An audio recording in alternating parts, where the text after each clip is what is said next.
like I really want to like say that um and I guess like as we will be, going into this conversation, it will not come to notice that we've actually never met in real life.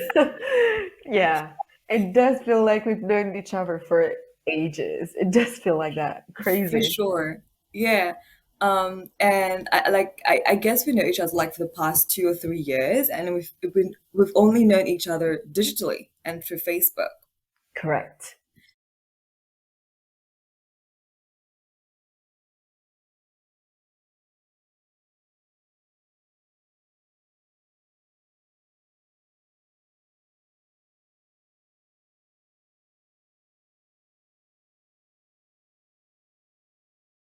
I want you to like tell us a bit about like how it's been for you to connect with people online, especially with regards to probably just finding a particular community that's um, concerned with particular topics or news or just some, um, ways of sharing online. Like how did that find you and how did you find that?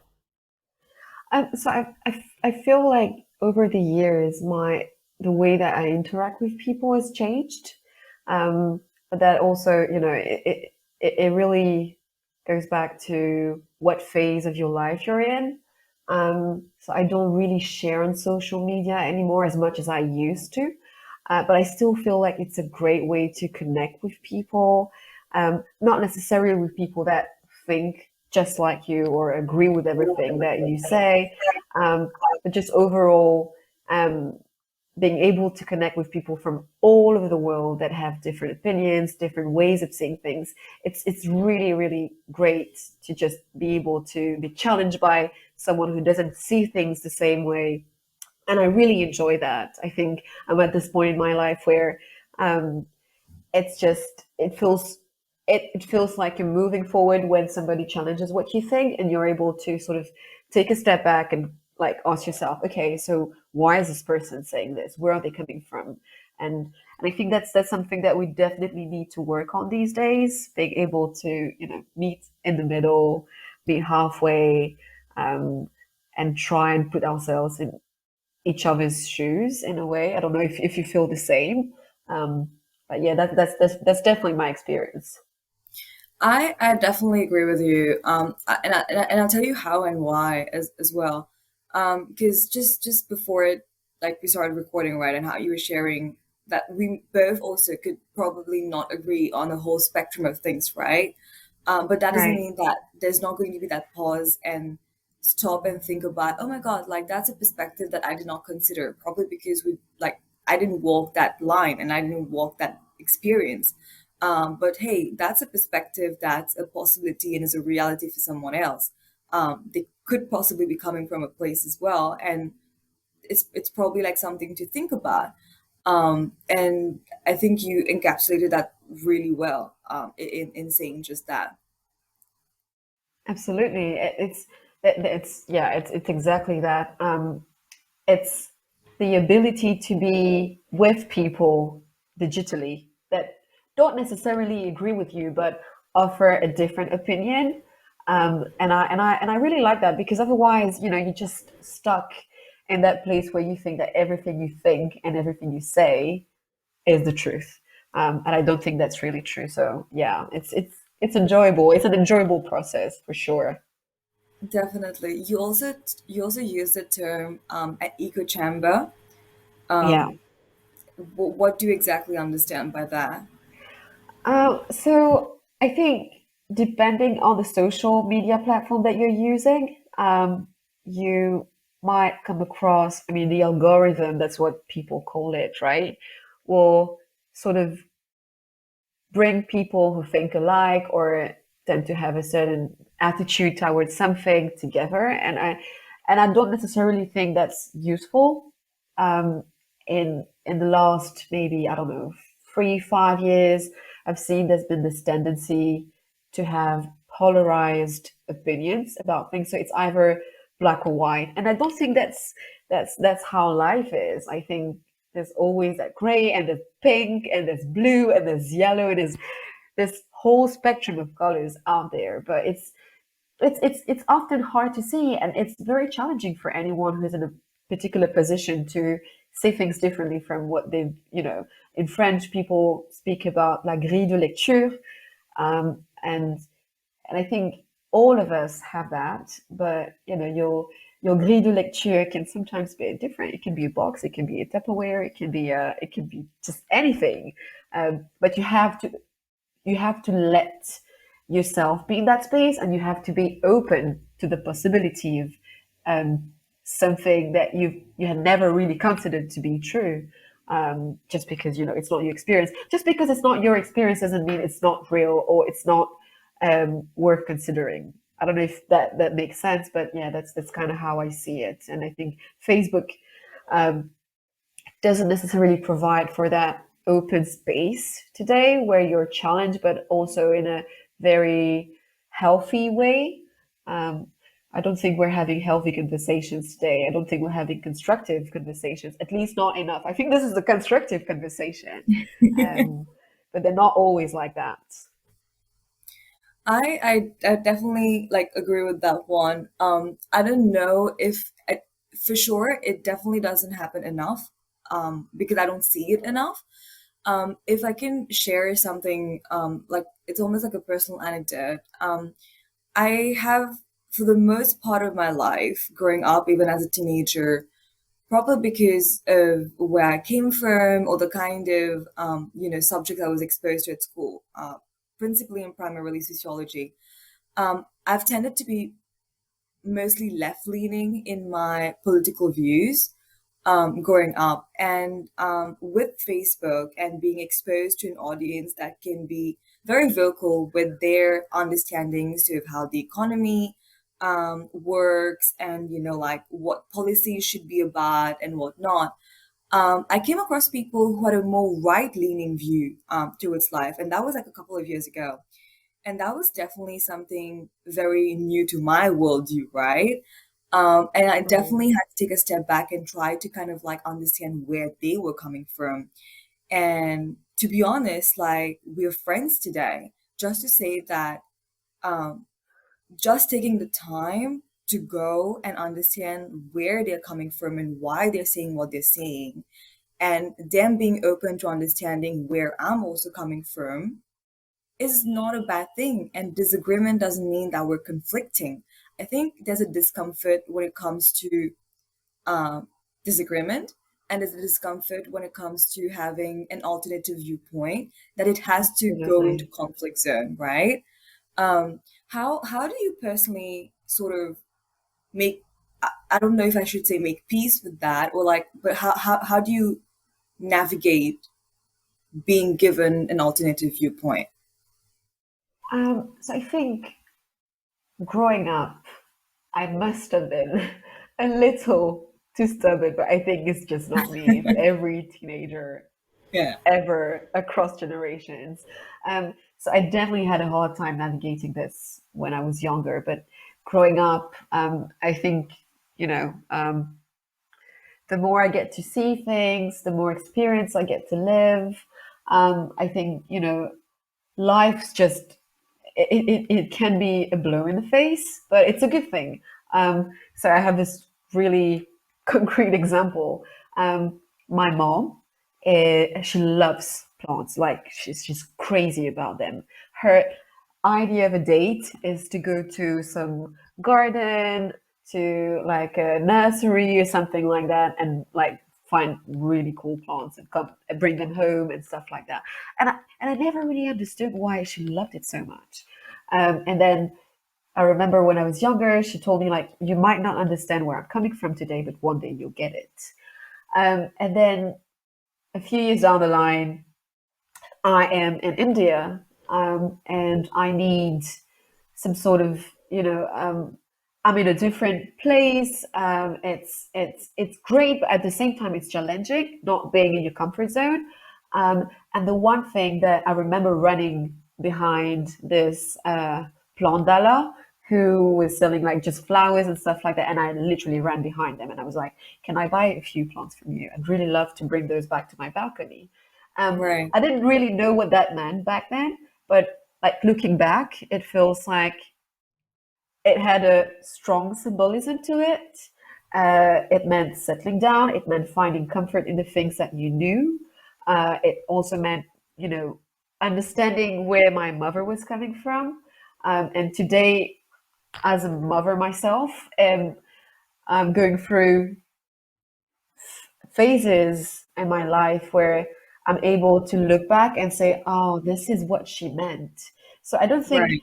I think it's okay to struggle with not understanding what a person means at some point in your life, but I think everybody should try and keep that in a corner of their mind and say to themselves, like, okay, it's okay if I don't understand. It's fine. It's fine if I don't agree with this person today. It's fine. That's not a problem. Just keep it somewhere in your mind. Maybe a couple of years down the line, you'll be able to get where they're coming from because everything comes with experience. And, you know, experience is, you can't force it, it just happens. Yeah. So, yeah, I mean, you know, it's it's life, and you can't push it. It just happens. It has to be natural, um, and you just, you know, flow and go with it. So that's really my approach to it. If that makes Yeah. any sense. It totally does. And I felt that there was something like so constructive in what you just shared, that not understanding something doesn't mean that you have to resort to an outburst. And I think that's what we've sort of been led to believe, that, oh, when you don't understand something, it's panic mode. But at times not understanding something is just a zone of discomfort for you to figure out, to navigate and grow later. It's no urgent thing to have to kind of like claim understanding right away. And Sure. just saying that you don't understand something is fine. It's okay. Definitely. I just because you mentioned your time in India, and I remember some 2 or 3 years ago, while I came across your content and pieces that you wrote, a video that you made as well that we're going to talk about shortly. Um, I I started looking around. I was like, oh my God, who's this girl? I really want to know about her. Yeah, I swear, because like I get excited about, like, oh, somebody wrote something. Oh my That God, makes this the is two so of good. us.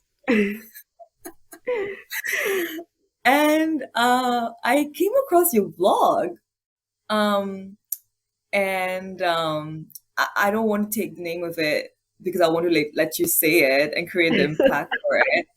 Um, but it just captivated my imagination, my attention for the longest time. I remember I was visiting Mauritius during my holidays then, and I was just in bed looking at your URL, like the web address, Yeah. and looking at your like the title, and I was just like, wow, there was such a huge amount of empowerment that I myself found from the name of your blog.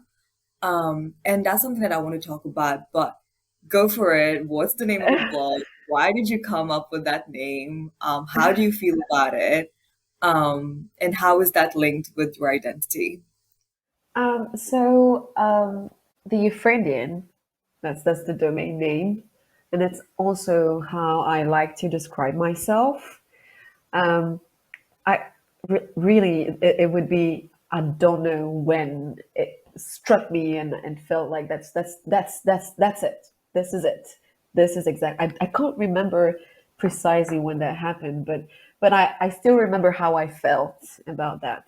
Um, for maybe, you know, just to give you a little bit of background, in Mauritius I am what people would describe as a Creole girl, um, and for the longest time I struggle with that identity because my family name is Ranuji, and it's, you know, it doesn't really make sense. It's an Indian name. My mother's name is an Indian name as well. Her maiden name, I mean. So it just, you know, it and I think I just realized now while saying this that it didn't make sense to me that I had an Indian name, but I looked different. I was something Right. completely different in people's eyes, and for the longest time, I looked at myself through the eyes of other people, just because this is what I was supposed to be, and I didn't really get it. And then my mother, who had studied in India and in France when she was my age, um, told me that, I should give India a try. And I was like, "Are you crazy? Are you out of your mind? Like, why would I go there?" Um, Wow. well, long story short, I felt like there was something about what she was saying that must have been, Mama knows best in a way. Yeah. And trust me, I wouldn't have said that a few years back, but I'm saying it today. Um, so I applied for a scholarship, had the opportunity to go to India for my bachelor's degree, and I spent some of the most amazing years I've ever spent. And it enabled me to reconnect with that part of my identity that I had for a very long time tried to sort of just ignore and put it in a corner and set it aside as if it wasn't there. But it was the elephant in the room, really, for me. And so I didn't really like the word Creole, I think, at the time, just because for me it meant that I was being put in a box and that was it. So I was really keen to find a word that would describe both these parts of my identity. So being from African origins, but also being from Indian descent.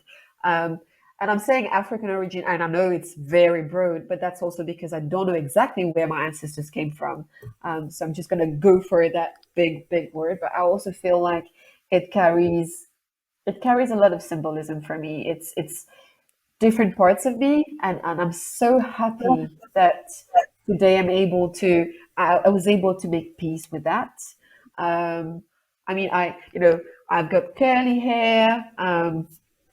And I used to hate it. I remember being really disappointed at the age of 9 when I went to the beauty parlor, and my father had brought me there because I wanted to do a lissage, and then I just didn't look exactly the same as the lady on the L'Oreal box, and that really really was a bummer for me. I was like, this is not it. This is not straight hair. This is not silky flowy hair. And I remember being so disappointed. And today I feel so proud of my heritage. And I think I'm not the only one in Mauritius who feels that way, which is saddening. But I also feel there's been this big movement of empowerment, of consciousness that's been going on in Mauritius, where people are, and not just people who are from African or, it's really right across the board.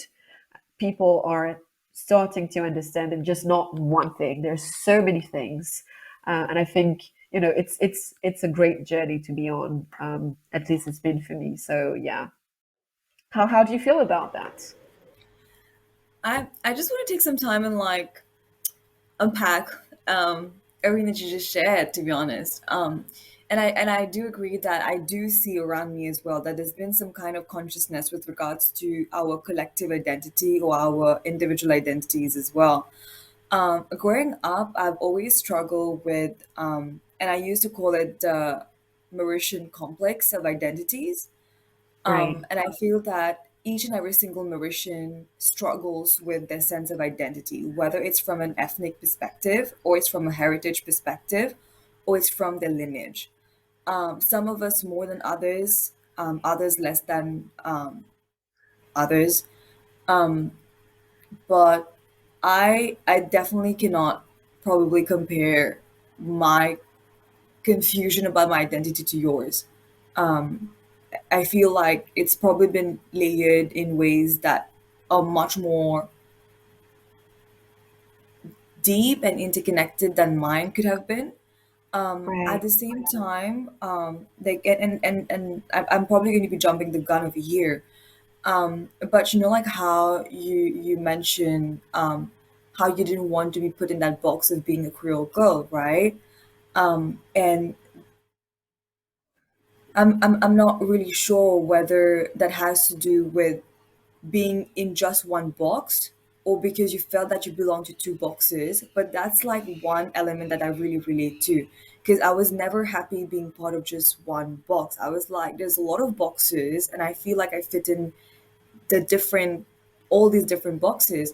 Because if I can just share, I do come from a, like, obviously as an Indo-Mauritian, I do come from a South Indian heritage. but I don't relate at all to my South Indian heritage. Growing up, I was living with my grandparents who were heavily involved in a lot of North Indian culture because of Bollywood. So when I was being institutionalized into South Indian culture, I was not finding myself. So that's where I found my split.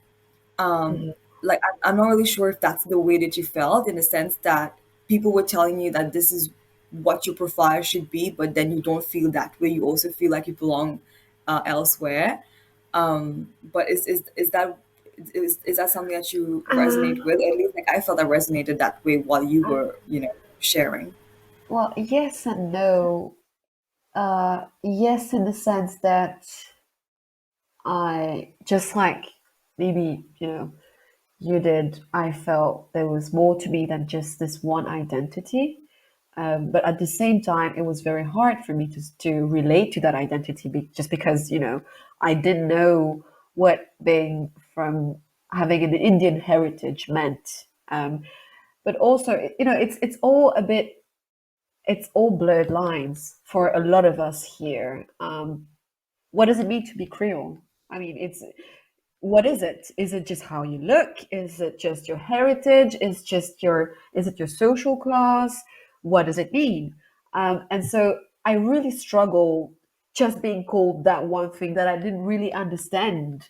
Um, and more often than not, people would talk about it in a way that was derogatory. So it, you know, it didn't feel pleasant, or I wasn't comfortable being associated with something that I felt the community at large it wasn't representative of the community at large. So yes, in that sense, but also uh, I think I really like what you said when it comes to people from different origins not having the same experience of struggle. And that is not to say that some people struggle more than others. I think we've all got our own challenges.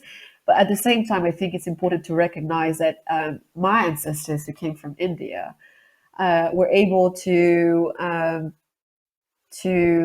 keep certain aspects of their or to cultivate certain aspects of their heritage, just like their religion, maybe some of their values, um, their language, and things like that. But I also feel, in comparison, my ancestors who came from Africa didn't have the same opportunity. It wasn't even an opportunity to begin with. So, Yeah. so yeah, I think it's it's difficult in that sense because today I'm able to, if I wanted to find out where my ancestors came from India, I would be able to do so, but it would be a bit Right. harder if I wanted to find out where my African Yeah. ancestors came from. And it's hard to swallow this in a way. That's often how I feel, but at the same time I feel so strongly about this part of my heritage that I don't want to give up. And that's definitely Right. something that I want to pass on to my children. For sure. You know, from like just hearing both our experiences, right? And trust me again, had it not been for Facebook, there was a lot of things that I would have been denied from just comprehending it. And I feel so ashamed about it. And I should be kinder to myself because probably there's many more Mauritians who are not aware of this reality. But it was really late when I was 23 that I realized that the Mauritian experience is not unique, in the sense that every Mauritian has a different understanding of what being Mauritian is. And it and that's probably like my privilege speaking right now. And like it took me a really long time for me to even diagnose myself with it. But ethnicity in Mauritius has a long way to go when it comes to what your life experience is and what your worldview becomes in ways that I never understood before meeting so many people from different backgrounds.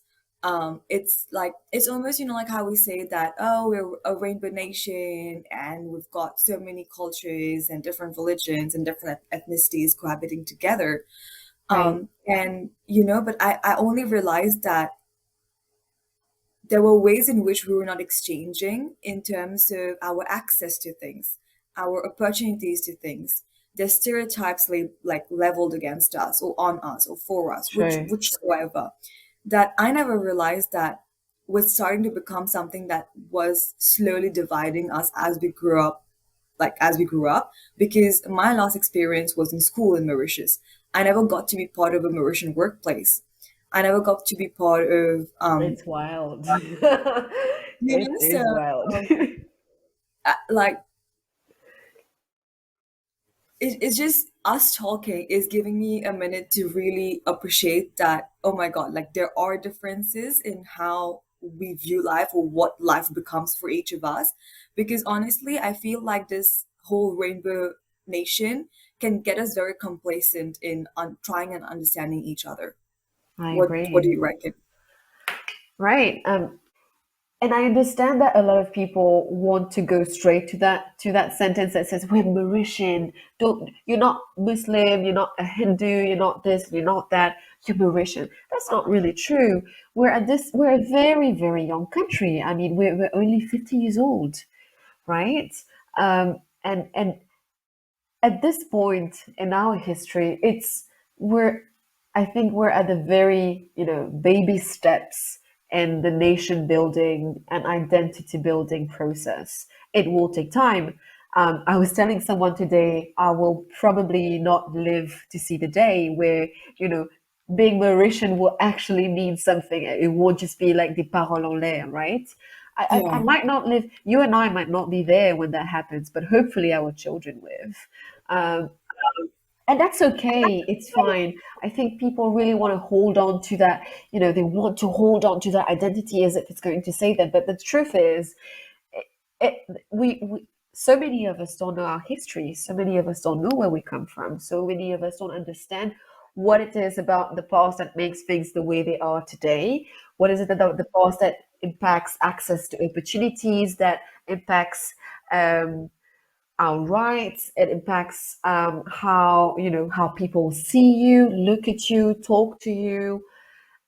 It's it's so much more complex than that, and I don't think just saying you're a Mauritian is and that is not to say that the people who feel that way shouldn't say it. If you really feel that yeah, way, then please do go ahead and feel that way. But that's just not how I feel, and I think I'm a Mauritian. That's true, but my identities are so much more than that. And I think all of us together need to try and take a step back and look at where we came from so that it will be easier for us to, you know, move forward.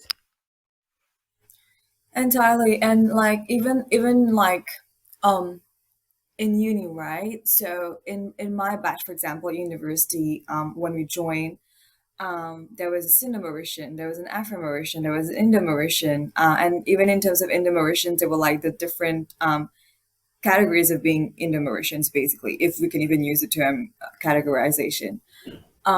And whenever I would have like friends from other nationalities just asking, oh, but like, how do you do it back home? And then they would address the question to all Mauritians. And each one of us would just look at each other and be like, typically, this is what we do it, but I can only speak for me. I will let, for example, one of my other friends from a Sino Mauritian background speak for themselves. And I would like, like what I mean? Like, there's just no unique way of being Mauritian. And I think that just branding all of us into one template and set formula is denying the fact that um, there is diversity, and it exists, and it exists in a way that is so cohabitational in a way. But also that doesn't mean that it's necessarily super rosy as it's very often painted. I think it's Um, interesting that you say Indo-Mauritian and Sino-Mauritian.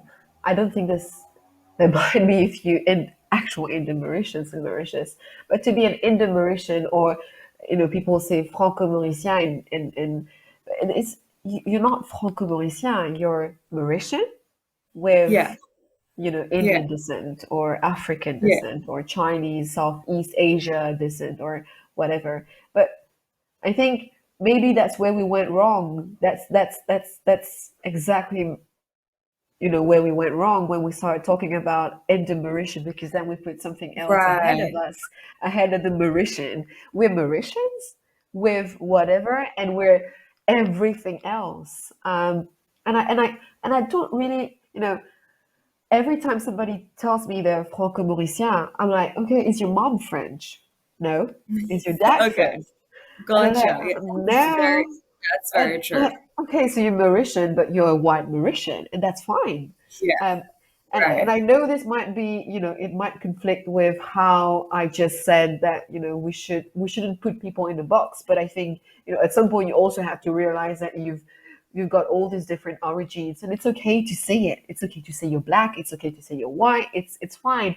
Just like sometimes I hear people say, oh, they're Catholic. Oh, what do you mean by that? And then somebody will say, that sort of dynamic between ethnicity and religion and heritage, and then I just keep cracking my brains, and I'm like, okay, that's not exactly the same thing. So we can't compare these things against each other. So Right.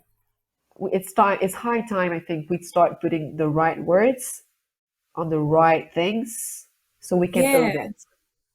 That's a very good call out, to be honest. And like thank you so much for like saying that and sharing that. Because even like so far, like I remember like a couple years ago, I was really struggling with that. Um, because I wasn't too sure, like, oh, how do I call myself? Especially like in a very international setting where everybody's just trying to kind of like easily, because I look very Indian, so people are very quick to just like call me Indian, and I'm like, no, I'm not Indian. I'm Mauritian. I do have an Indian origin, but I'm Mauritian. And like it's like it becomes like such a trouble to sort of like figure out what good language to be used. So I think that's very good. And like this is definitely something to kind of like responsibilize myself. Is that term existing in English? I'm just like using French into English words right now. But yeah, like Mauritian, but with XYZ decent. Right, Like, right, right. Well, I mean, it's obviously Mauritius. Well, based on the little I know, there was no such thing as native. a native people here. We all came from somewhere, so I think it's fine for us to own it and to say, and also sometimes to say, I don't know where I came from. I don't know. I'm in the process of finding out, and I think we shouldn't pressure people to find this out. It should be something that just comes from within. And I'm really glad that a lot of people today are having that sort of awakening in a way. Um, and I'm really enjoying this conversation, by the way. I am as well. Like I'm just like, okay, cool, cool, call me out. Like I want to learn that because Well, I don't need to do that. And it's just, no, because no, like I really genuinely appreciate that because I tell you what, I've really, really struggled with it, and I've written about that on Facebook as well. Because I tell you, like during my first year in college and university, one of my really good friends, so I was just writing a piece, and I was like, yeah, I come from the African continent. I probably want to use that, and at times I feel like I'm probably appropriating the identity of being African because in Mauritius, um, there's very little that is done to make us feel like we're part of Africa. And before we even get to that, and I know this is like a very complex conversation right now because it's so layered, there is something that you mentioned before about um, the Creole tag or label right, or right, word being used in a very derogatory manner. right, And there was this and I bumped into this really good TEDx talk that was done, I think, in Glen Williams. That was a TEDx Glen Williams in probably 2018 if I'm not mistaken. um and for the life of me, I really cannot remember the name of the person right now, but it was a very beautiful TED talk about the preservation of the Creole language. And in one of that, like during that talk, the person, and he's really really militated for the recognition of the Creole community and the contribution towards making it to its being part of Mauritian history. Uh-huh. And he said something that in the 1990s, 1997, if I'm not mistaken, there was somebody who coined the term le malaise créole. Right. That was by the Um, church. yes. Uh, and that became, you know, and I feel so bad that we don't talk enough about it because I want to talk about it. Why was that coined? For someone to even voice that out, to address it, and to literally call it out for what it was actually was and actually is. Um, just to use that terminology, le malaise créole, that was so empowering. Just for people to start having a platform to talk around that terminology. You know what I mean? Right. Um, And be aware of you it as well. You know, yeah. sometimes you just, live for something without realizing that it's impacting you in ways that you don't. Entirely. And then it kind of becomes like, like the locker boys, like the locker room talk, where when you don't have the terminology to define something, then it just becomes the hush hush. We won't address it at all. But yes, there is a malaise girl in Mauritius, and um, I don't know why we're not talking about it enough. You tell me, you sort of growing up, what did that mean to you? How did you feel, especially with your identity? Was it something that you had trouble making understanding? How did it impact you growing up? Tell us about it. Oh, good question. So I think when this term was first coined, I was very, very young. Maybe I wasn't born actually, but the first time I ever heard of it was maybe like, I don't know, 10 years ago or something like that. And at first, I actually thought it was, so I think there's this song by Kaya that talks about Malaise Creole. And for some reason, I always thought it came from him. And then I did some digging. I spoke to my partner who had read so many books about it. And we actually were like, oh God, it actually didn't come from that person. And this is, it sounds weird to say that, but that's actually something that people at university in La Réunion are studying. That's not the case in Mauritius, but people No. are having that conversation in La Réunion. Um, which I think is great, but also, it makes me feel like, okay, why are we not having this conversation here as well? Um, I did a little bit of thinking about it, and I think we're still at this point in our history where it's really hard to not hold on to that. We're Mauritian rainbow society, a people that's together, that's united and everything. So it's hard to let go. It's hard to not, to feel like if you don't hold on to this, the earth beneath you is shaking. So these are very difficult conversations to have, and I think we have to acknowledge that. And at the same time, um, we so I read something really interesting on Facebook. That was a few months ago. Um, it was about someone who said, "Okay, so I feel like this is not right. The way this community or this ethnic group is being treated is not right."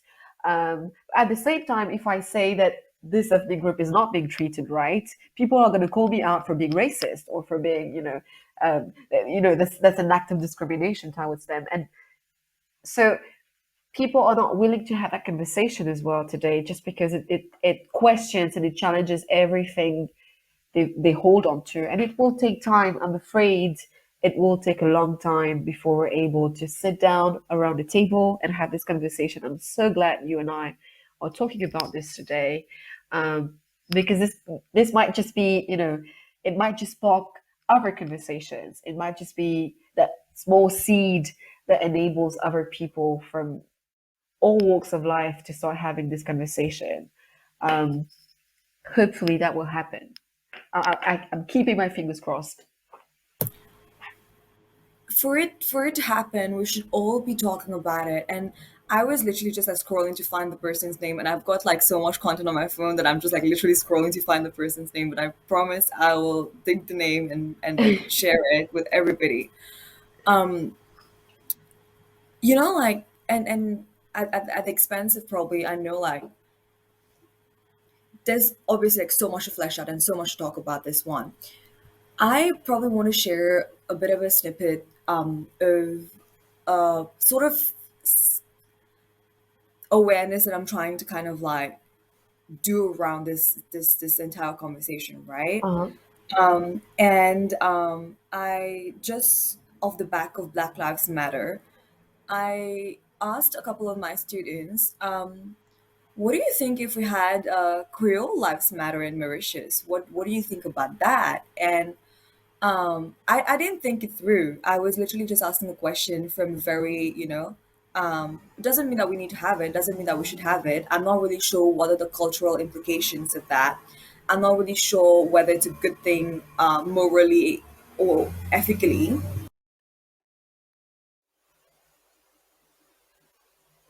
Sorry, I just literally let a car pass by. That's fine. Sorry. Um, yeah, I'm not really sure, but I just wanted to think out loud. I was like, why don't we have it? Why is it that the Black Lives Matter did not impregnate the island as much as it seemed to have become a wave elsewhere in the world? And I'm not just talking about the US. I'm not just talking about, like the previously colonizing countries, like the colonizing nations, right? It was a big thing in the Caribbean. It did an amazing wave in Trinidad and Tobago, and they're all previously colonized nations that became what they are today, foundational, like from the foundations because of the slave trade as well, and later by indentured laborers. And I was just like, oh, just give it a thought, and like, what do you think? And just to share, and it like really, really, really broke my heart. And there were conversations, right? And this is not wrong. Like everybody's like really young, we're all learning. But there was this perception that, well, we've got equal opportunities in Mauritius. Um, we've got an Equal Opportunities Act. Discrimination is against the law. Um, we've got a lot of cultural events. We've got a lot of, you know, um, I don't know, like clubs and associations. Well, we've got the Creole Dictionary today. Um, Much is being done. Like, as compared to other countries, the government is not actively, discriminating against any communities. So, does it really matter whether we have it or not? And that was a popular opinion. And before I tell you my thoughts as to what I kind of like shared eventually with them, I Mhm. want you to tell me how you feel about what was shared. For me, it broke my heart. So, the Creole lives matter. I think, of course, they do. And we're so busy today trying to just, look at that one things that bring us together, that we're just really trying to hold on to that. And I've said that before, but I think there is so much more to us. I find it really interesting that today, in our educational system, in our history books, we're not really able to learn, neither you or me are able to learn about where we came from, what our ancestors did, what were the successes, what were the big milestones in in the history of their civilization. Um, I think it's a personal duty, something that you owe to yourself to go and do the digging. And I understand that not everybody is in a position today in Mauritius to be aware of that or to be able just to do the digging to begin with. But for those, I think I'm hoping that all those who listen to this podcast will try and go and do some digging, not just about where they came from, but as well as where other people came from and the people around them came from. I think going back to history and understanding your history is very important. Not too long ago, I was told, and I thought it was really powerful. I visited the Pravasi Ghats, and I was told, so these amazing infrastructures were there when my ancestors who came from India reached Mauritius. I read this really beautiful, meaningful, poignant book by Natasha Apana called Les Rochers de Poudre Noire. And I'd like to think that this was not what my ancestors went through. But at the same time, I have to, I can't lie to myself. That might have been just exactly what they went through. But when my ancestors who came from India reached Mauritius, reached all those amazing infrastructures. So there was a nursery, there were lavatories, there were a hospital, all of these things. If when they came, that was here, who built this? Who did? Who did? And I was like, whoa, okay, because I never thought of my history as being that. Yeah. I never thought of my history being about the people who came from elsewhere and who had so much knowledge about so many things that they were able to do all of this. And they were behind, the construction of the entire city of Port Louis. This is what it is because of, you know, of my ancestors. Um, and I really, I I take immense pride in thinking that that's actually part of my history, and that's a way for me to reclaiming what I think is my history. My history is not just the history of slaves coming from wherever. This is not what my history is all about. It's so much more. It's about these people who came from abroad with so much knowledge, so many values, and had the opportunity to demonstrate that. And we've got living proof. I mean, not living proof, but you've got a proof of that today. And I think it's important for us to go back to our history, all of us, regardless of where we came from, and reclaim that and understand that we're so much more than what history books teach us. This is really how I feel. Definitely. And I think to sort of add to that as well, to understand where we came from and where our neighbors came from, but also to understand that irrespective of wherever we came from, this is where we are today.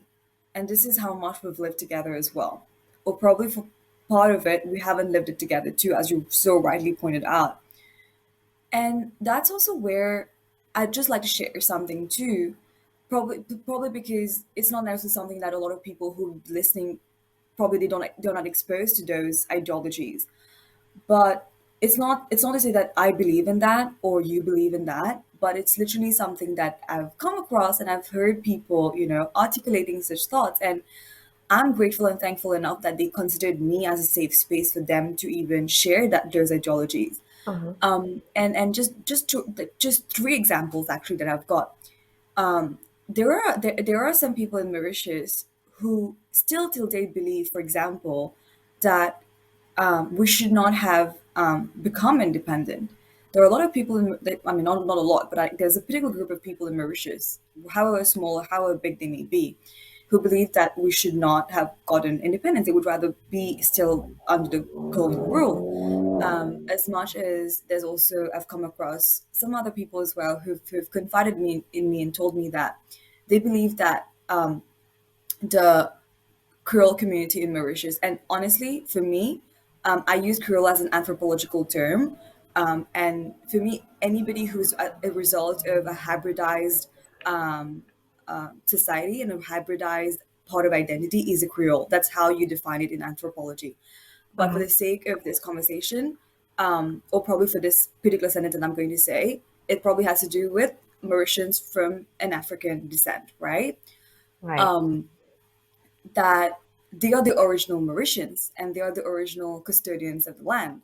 And that's just to tell you that it's part of an ideology as well that exists in Mauritius. And I'm not going to deny that worldview of those people as well.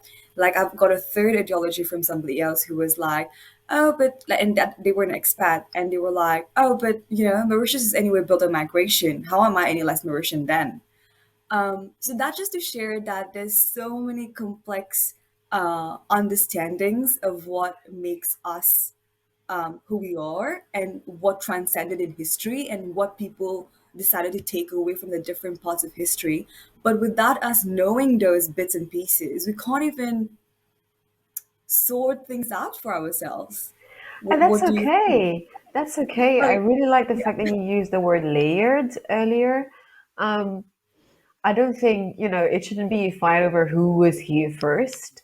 But, you know, if I were to take a step back and look at our society, I think you and I and me and someone from a different, completely different ethnic background would be able to relate much more to each other than we would Mm, to I'm, you know, I feel I'm confident that I relate more to you than I would relate to an Indian or to someone mm, from, Mozambique, for instance. And I'm confident that someone from, from China might not be able to relate to someone who has Chinese origins.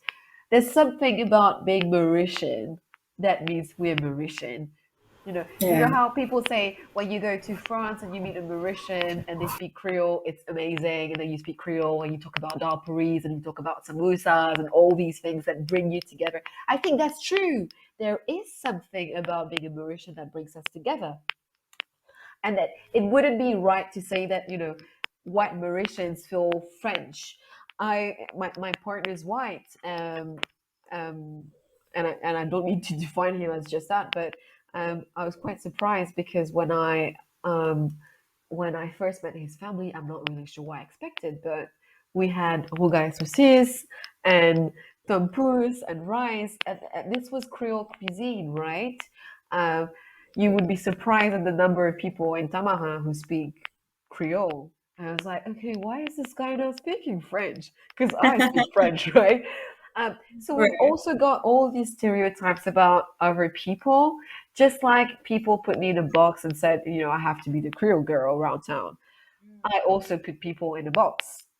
And that is not to deny the power dynamics between amongst the different ethnic groups, but that is my point is to say there is something that brings us together as Mauritian, Right. Mauritians rather, uh, but we should also understand there's a lot of power dynamics at play, and just being aware of that helps to better understand the discourse that you want to take and the things you want to talk about and the things that you feel should be addressed. Um, yeah, that's kind of how I feel about this. Yeah. Yeah. No, and for sure. Um, and honestly, like I really want to say this, but I feel like for anybody who'll be listening, um, I'm not too sure like how much of this is a one of a kind conversation to tune into. I don't even know if it's probably like a first of its kind. Well, Um, I hope it's not. yeah. I really hope it's not. I think it's definitely been spoken in a lot of friend circles that I'm aware of, but probably not publicly. And Yeah. hopefully, this shares an attempt in trying to make sure that, hey, these conversations are hard, but it doesn't mean that we're not going to try. Right. I think a lot of us are actually ready to have these conversations. Maybe not publicly, maybe not on Facebook, but it's a start, and we have to acknowledge that kind of effort. Um, but I'm really curious now because you said you spoke to some of your students about, you just threw that question out there, and then Right. and you said you had some interesting responses. Is that what you said? So Yeah. now I'm very, very curious. So that's what, right? So like, I mean, there was a little bit of a defense uh, um continent, and I guess rightly so, and like you can't really say much about that, like um because they're all growing up, they're still students, they're still kids, but then like when you kind of like figure out that this is the idea that we have, that everything is okay in society, and if you have that idea very early on, what happens later when you meet in like when you meet reality, or what happens when you grow up thinking that everything is fine in the country, from a ethnic integration perspective or just from a community integration perspective. um, because when I ask, and then when I started asking questions like, and I don't ask that just to my students, I ask that to like everyone, right? Why is gentrification in Mauritius very localized? Um, why does it occur in only certain areas in Mauritius? Why doesn't it occur in other areas in Mauritius? And sure, real estate specialists would throw things at me that are like, oh, but that's the market, this is that, and this is that. But I always think about like, yeah, but like, does it have to do with who lives around a particular place? Why don't we talk about um, for example, I'll tell you something very, very, very silly. It may sound silly, but it wasn't silly at all for me when I was growing up. And things have probably changed a bit now because it's been, what, 11 years or 12 years since I was in primary school. But just the fact that when it was time for all of us to learn, like our third language, and that some of us would go and learn or like Oriental languages of various, uh, of various backgrounds from across where our ancestors came from. And then you would just have a particular group of students who did not know what language to learn because they had no representation in the linguistic forum in the curriculum of Mauritius. And that's still the case And today. I it's not the mean, case today, no, I mean, I feel it is the case today because, um, the one language that everyone in Mauritius knows, it's not true, it's French. A lot of us do speak French, but it's not true that it's French. It's Creole. But Creole is still, I mean, it's an option. It's something you can choose, just like you could choose Hindi or Arabic or Urdu. It's not something we're all coming together and to learn. And I think we've reached this point in our history where this should be something we all learn as a people because this is what brings us together. It's a language that everyone in Mauritius speaks.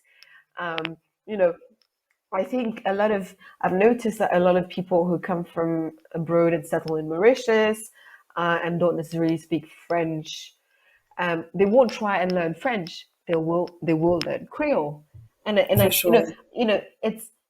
it begs the question: why is it they learn Creole and not French? Yeah, And I feel the reality of things is that most people here understand Creole and speak Creole. So, um, and I really like the fact that in the Seychelles, it's become something they speak in parliament. It's become something, the Seychelles Broadcast Corporation, so the equivalent to the NBC. Um, they publish stuff in Creole, and I take so much pleasure in reading that because I feel, oh wow, this is where I want to see. I'm not trying to compare here, but I'm just saying I would love my country to be at this point in time where we feel so proud of what brings us together, what really brings us together, really, really brings us together. And then there's not this whole, not real idea of we're united and we're a rainbow society and things like that. Creole brings us together. I'm so glad there's a dictionnaire Creole. I'm so glad that people challenge me sometimes when I say things in Creole and this is not what you're supposed to say. I'm like, what do you mean this is not what I'm supposed to say? I like that. I like that. I like the fact that people tell me that's not the right way to say it or that's not the right way to write it. And it's pushing me to learn about today where I am. So there's history, there's where you came from and the history that's associated with that, but there's also where you're at in life and what makes you who you are. And I think, our language is really what I think could bring us together as a people. How do you feel about that? I'll have to hands down agree, and I'll tell you why as well. Because um, I always get a bit scared to talk about this one. Please But don't it's just a be. comparative. It's just a comparative with Singapore, to be honest, because we're very often compared, right? Because like in terms of our like colonial past, in terms of our size and resources and the composition of our societies. My time over there showed me how Mauritius is more united in its social fabric because of the fact that we speak Creole as compared to Singapore, that is more disintegrated because of the fact that each ethnicity decided to stick to its own language, and that the only language that was unifying them was a colonized language, which is English, right? And there's a different beauty to Mauritius where you've got a language that is so native. It's definitely an adaptation of French, but it has itself evolved to become something of its own. Um, and I haven't read enough on this one, and I really look forward to kind of like dig into some academic papers around this. But I think that the Creole language has been one of the major contributors to really accelerate what united us together as a society. Um, yeah, And it helped me learn Hindi because I mean, not grammatically, but from a syntax perspective, it's so similar to Hindi. And right, that actually helped me, bargain and not pay 3,000 rupees for 2 carrots when I was in India. So it was, right. yeah, yeah, I completely agree with you. I think our language is beautiful. We should own it. Um, I get the whole point about, the world becoming a global village and us having to understand different languages, but it's incredible. I think it's incredible that all of us here in Mauritius, or at least most of us, are able to, if not to speak it, but understand um, more than two languages. I think it's just it's this is also one of the things that I feel make our people really beautiful. Um, yeah, yeah, interesting times Now, to live in. for sure. It just brings to my mind as well a sort of cultural dissociation that a lot of Mauritians feel towards their ancestral background as well. And that's probably a conversation for a different time because there's like so much to flesh out of this. But how that dissociation from the ancestral background goes to create exactly what tends to become, eventually the Mauritian identity that you're talking that we might not live to see. Um, but I kind of see it happening. To what extent that dissociation to ancestral backgrounds has to do with an over Americanization of the world, I'm not sure. So But yeah. what do you mean by a dissociation? What, do you mean some of us don't relate to where we? I'm not really sure. I know what you mean Yeah. by that. So I'm probably talking more of the younger generation or probably part of like Okay. my own elder cousin brothers or sisters. But there's been a very like at least I've noticed from my immediate surroundings. I'm not really sure like how much it's a valid statement for everybody, but it probably was for most of the peers that I was exposed to growing up. Whereby probably the more recent generations, including millennials, like late millennials, Uh-huh. are quick to, oh, we don't understand Hindi. Yeah, we don't watch Bollywood. We prefer Hollywood. Or, yeah, it's done like that over there, but we don't do it like this anymore. There's not as much of a hesitation to sort of be like, um, yeah, this is that, but we're also something here. And that's not to say that there's a disrespect towards, the traditions and the Right. original, rites and rituals, but there seems to be more of an essence towards like, yeah, I probably don't know much about my ancestral background. I probably don't participate in it 100%, but this is what I know and this is what I can do. Um, yeah, like I struggle so much when it comes to, oh, okay, cool, you're part of the African continent, and how do you participate, um, other than just, our trade and our treaties that we've got. How else do we really interact with that identity? I don't think that there's been a lot of um, foundation built, or if there was a need to build those bridges. How important is it? Um, do as somebody who is not from um, a genetic African descent, do I start appropriating the term African when I say that I'm part of the African continent? How how do I juggle with all of that? What's your take on this?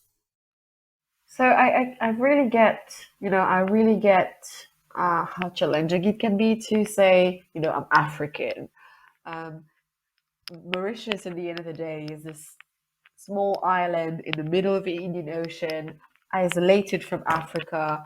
Uh, so there were a lot of Africans from different countries when I was studying in India, and that's where I got to know the difference between a Nigerian and the language they speak and how they look, and how a South Sudanese looks, or talks, or whatever they talk about, or the things they usually do. And that was a difference that I wasn't exposed to just because I'm from this, small Isolated island, island. isolated island, and it's fine, not to be aware of these things because people don't expect you to know all these things. But what I realized is that a lot of them, because the neighboring countries somehow understood each other or knew how, the people from Mauritian, people say that, when you see a Mauritian in wherever in the world, they're Mauritian. I don't know what it is about it that makes us Mauritian, but we look Mauritian, right? Okay. Uh, so there's something about each country that makes them who they are, right? And again, I'm not trying to put them in a box, but I'm just saying, in general, this is what it is, right? Um, and I think, it's okay not to know all of these things, but my two piece, like my 2 cents on this would be mingle, just mingle. There's there are a lot of universities today in Mauritius with international students, not necessarily from Europe, but from Asia, from Africa, and it's if you really want to challenge yourself, and if you really want to know what is it about Mauritius that makes it African, or what is it about Mauritius that makes it Indian or Chinese or Indonesian or whatever, it's up to you to go out there and meet those people. I mean, there's somewhere in Mauritius, right? Bingo, go and do that. If if you're able to, I don't know, apply for scholarships, go and study elsewhere. Um, Traditionally, I think Australia, the US, France, the UK are really highly regarded in Mauritius, and if this is your big dream, please do go ahead and go for these countries. But I think there's a lot we can also learn from being in different spaces and being outside of our comfort zone. Had I gone to France, I would have, I wouldn't have been challenged language wise because I speak French. Uh, Yeah. it's easy for us Mauritians to maybe, speak with a French accent and make sure that people understand us. It's harder for me to make myself understood in India, where people speak 1,000 languages, and when I have to adapt, when I have to bargain to make sure that I don't pay the full price for a vegetable. Um, so, I think today there are so many opportunities for us to go out there, and I get that it's not available to everyone, but if you have a chance, just seize it, just go for it. Go out there, challenge yourself, learn a new language, uh, ask questions. Make sure you're uncomfortable in that situation because that's okay, um, and you can only gain from that. That's just based on my own experiences is how I feel, and I think a lot of people should do that. We would gain as a people from doing that. I cannot more than like I cannot agree more. And there's like something that I really relate to when you say that it's exposure at the end of the day that really Yes, makes that's you the word I was become looking for. exposure. Yeah. Exposure. Because like it's very and I'll tell you something, right? And this is literally my 11-year-old self, where I was like, oh, Africa is big. And they have people who look a lot like each other, and they're all probably, Christian or Catholic, because that's the idea that I have of what Africa was, you know. I turned 19, I discovered that, oh my God, no, there are so many differences with the various, like original tribes and the boundaries, and that a portion of Africa, the northern part, probably speaks more dominantly French, whereas the southern part is like more dominantly English. Apartheid was a thing. Okay, cool. That's probably something that I learned a bit earlier. But also the idea that, oh my God, there are a lot of African countries that have a predominance of Islam as the religion that they practice was also a novel idea to me.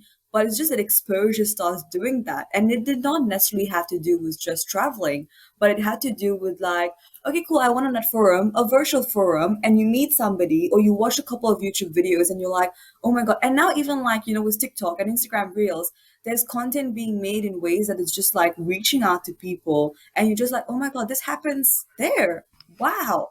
I had no idea. That's I just like great. learned, you know, and um I relate a lot with you, sharing how you can distinguish between probably somebody who is from Nigeria and South Sudan or Tanzania, because I had the similar experience because of my time in Southeast Asia. Um, and I remember I was, hanging out with a couple of friends, and some other people from the Southeast Asian community joined. And I was very quick to recognize that they were either Vietnamese or they were either Filipino because of the way they looked and the way that they talked. And some of my other friends were like, "But how did you figure it out? Like I can't make out the difference." I'm like, it's because you spend time.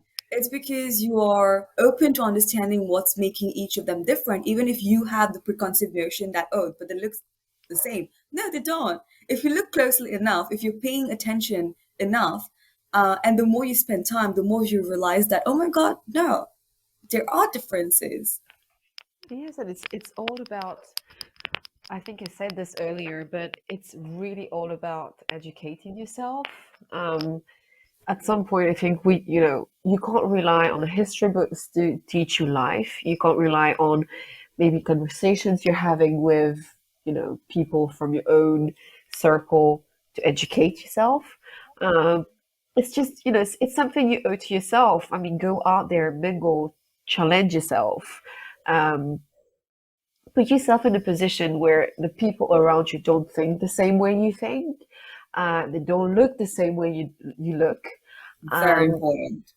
and it's, and I'm really not necessarily speaking about this whole Mauritian ethnic dynamic. I'm talking about beyond borders. There are today in Mauritius people from beyond borders that could teach you a lot about who you are, or help you at least shape that identity. um, it's helped me, and I think it might help a lot of people as well. So that's just really my 2 cents on this. We would gain as a people, I Totally. think. Yeah. And if I can just bounce off that as well, Joe, I have made it sort of a and that's something that I intend to do as well with like this podcast and like when I'll be putting it like promoting it on Instagram. I always encourage people to add people on Instagram or on Facebook who don't look at all like them. And why is that? Because it increases your exposure. The internet today can really empower you to learn more about someone else and understand their worldview.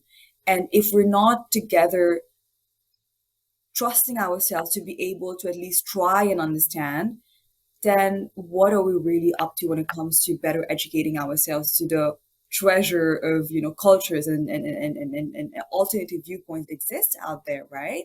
Right. um so I really encourage everybody to sort of like have at least three friends that do not look at all like them in their um social media. And I take a lot of responsibility doing that work as well because at this point in time in my life, I'm part of a corporate environment um, where probably most of the people do not look at all like me, and they definitely do not have the same skin color as I do. But the very Mm-hmm. fact that they get exposed to my content just by being on my Instagram, they come back and they're like, oh my God, like, what was that? And me learning about, like something that I never was exposed to as part of their upbringing, I'm just like, oh my God, this is already a conversation happening. Right. Um, so yeah, It's a plus at the end of the day. I mean, it's a plus. It's enriching.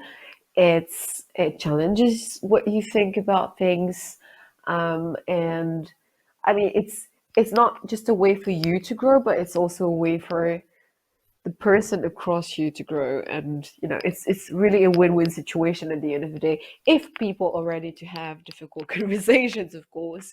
Or you know yeah, it it takes a little bit of wanting. being, yeah, it takes a little bit of will, and um, I get that today it's hard, especially in today's context. It's difficult to with the rise of social media and fake news and fast traveling information, and There's so much um, noise. this just it's hard to cut through the noise. It's very hard. We have to acknowledge that, but you know it's okay to take a step back and decide for yourself what you want to do, um, and not let your circle or the things that you feel comfortable with affect how you're going to see the world or evolve throughout your life in this world. So yeah, definitely very, very interesting times we live in, don't you think, Rhea?